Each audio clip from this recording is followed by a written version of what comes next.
हमारा गांव है छोटा सा, नाम है मिठासपुर। वहाँ रहते हैं रामलाल जेठ जी। उम्र करीब 45 साल। बाहर से बड़े सीधे साधे, लेकिन अंदर से थोड़े ठरकी टाइप। मतलब हर चीज में कुछ न कुछ मजा ढूंढ लेते हैं। उनके छोटे भाई शहर में नौकरी करते हैं, इसलिए घर पर ज्यादातर जेठ जी और उनकी भाभी सीता अकेले ही रहते हैं। भाभी सीता जी नाम से ही पता चलता है कितनी सुंदर और चुलबुली हैं। गोरा रंग, बड़ी बड़ी आंखें और हंसी तो ऐसी कि पूरा मोहल्ला घायल। घर का सारा काम खुद संभालती है। खाना बनाने में तो महारत है, खासकर अचार डालने में। एक दिन गर्मी का मौसम था, मई जून की दोपहरी। सूरज आग बरसा रहा था। भाभी रसोई में खड़ी थीं, पसीना पसीना हो रही थीं और बड़े बड़े रसीले आमों का अचार डाल रही थीं।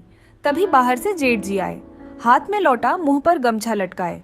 भाभी को देखते ही बोले, अरे भाभी, इतनी गर्मी में क्या कर रही हो? पसीना तो ऐसे बह रहा है जैसे कोई नदी बह रही हो। कुछ ठंडा ठंडा नहीं बनाती क्या?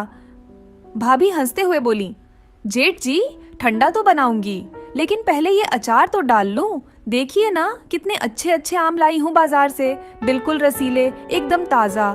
दबाओ तो रस ऐसे निकलता है जैसे। अरे छोड़िए ना। जेठ जी की आंखें चमक गईं। पास आकर बोले, भाभी, अचार डालने में मदद कर दूं? मैं तो बड़ा शौकीन हूँ ऐसे कामों का। बताओ क्या करना है? भाभी ने एक बड़ा सा आम जेठ जी के हाथ में थमा दिया और बोली, लो जेठ जी, ये वाला आम बहुत सख्त है। पहले इसे अच्छे से मसलो, फिर धीरे धीरे दबाओ। ज्यादा जोर मत लगाना, वरना सारा रस बाहर गिर जाएगा। फिर अचार का सारा मजा किरकिरा हो जाएगा। जेठ जी उत्साह से लग गए। आम को दोनों हाथों से पकड़ा और बोले, भाभी, आप सही कह रही हो, पहले अच्छे से मसलना पड़ता है। देखो, ऐसे धीरे धीरे। ओहो, कितना रस निकल रहा है। वाह भाभी, क्या बात है। भाभी शरारत से हंसकर बोली, बस जेठ जी, अब बहुत हो गया, ज्यादा मसला ना, नहीं तो ये आम बिल्कुल ढीला पड़ जाएगा। अब इसमें मसाला डालते हैं। लाल मिर्च, सरसों, नमक, सब कुछ अच्छे से मिलाना पड़ेगा। मिलाओगे? जेठ जी बोले, मिलाना तो मेरा काम है भाभी, आप बस बताती रहो।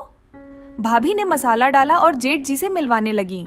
जेठ जी हाथ अंदर डालकर बोले, भाभी, ये मसाला तो बहुत तीखा है, हाथ जल रहा है मेरा, कोई तरकीब बताओ ना। भाभी बोली, अरे जेठ जी, तीखा तो होना ही चाहिए। अचार में मजा तीखेपन में ही है। अब इसे अच्छे से घोटो, जितना घोटोगे उतना ही स्वाद आएगा, लेकिन धीरे धीरे रात भर ऐसे ही रहने दो, सुबह तक सब कुछ अच्छे से घुल मिल जाएगा। जेठ जी मुस्कुराते हुए बोले, भाभी, आपकी तरकीबें कमाल की हैं, रात भर रहने देंगे तो सुबह कितना मजा आएगा। भाभी ने आंख मारते हुए कहा, हाँ जेठ जी, सुबह उठकर देखना, सारा रस मसाले में समा जाएगा, एकदम परफेक्ट अचार बनेगा। अचार डालकर दोनों थोड़ा आराम करने बैठे। शाम हुई।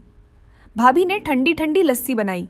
जेठ जी को गिलास थमाते हुए बोली, लो जेठ जी, अब ये पी लो, गर्मी में कुछ ठंडा चाहिए ना।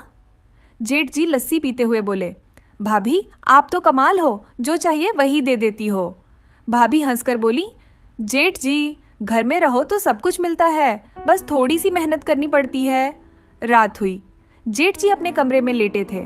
अचार की याद आ रही थी। मन ही मन सोच रहे थे, भाभी की तरकीबें सच में कमाल की हैं, कल सुबह फिर से मदद करूंगा। अगली सुबह भाभी ने अचार का जार खोला। जेठ जी दौड़े आए। भाभी, कैसा बना? रात भर अच्छे से घुला मिला?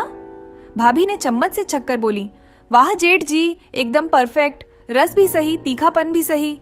अब ये अचार साल भर चलेगा। जेठ जी बोले, साल भर? भाभी, इतना जल्दी खत्म हो जाएगा, अगले हफ्ते फिर से डालेंगे ना।